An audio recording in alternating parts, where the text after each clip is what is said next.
University of Delaware celebrates record-breaking numbers last month, with over 11,000 girls signing up for formal recruitment.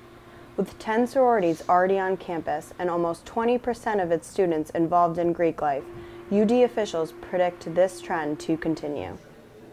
I mean, everybody's numbers have started to increase. That includes, our special interest groups. IFC gave out about 30 more bids this spring than they did last spring. We had more women register for formal recruitment than ever before. Even some of our multicultural groups, which are traditionally smaller, are taking new member classes double than what they took last year. So yeah, it seems to be the trend, which is great. In 2010, Gamma Phi Beta came to Delaware's campus. The founding sisters have never looked back. And it's really cool being part of one of the first pledge classes that you get to lay the groundwork and the foundation for what's going to be for years to come. This week, Phi Sigma Sigma begins their recruitment after being suspended back in 2007 for violating university policy and hazing 20 of their newest members. Students at UD are anticipating what their return will bring to the school.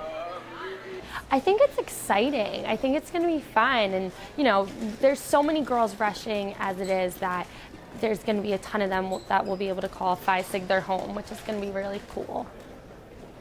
The UD Greek community participates in many philanthropic events throughout the year.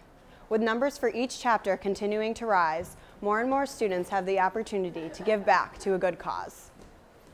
I think the expansion of Greek life is only a good thing for UD. It adds a different element aside from academics for people to meet and really enhance their college experience, learn social skills, and prepare them for the rest of their lives. Sororities and fraternities also played a big role in helping the Be Positive Foundation surpass the $1 million mark at their annual dance marathon, U-Dance. Members of Phi Sigma Sigma look forward to next year's events. This is Emily Kitching for UD News.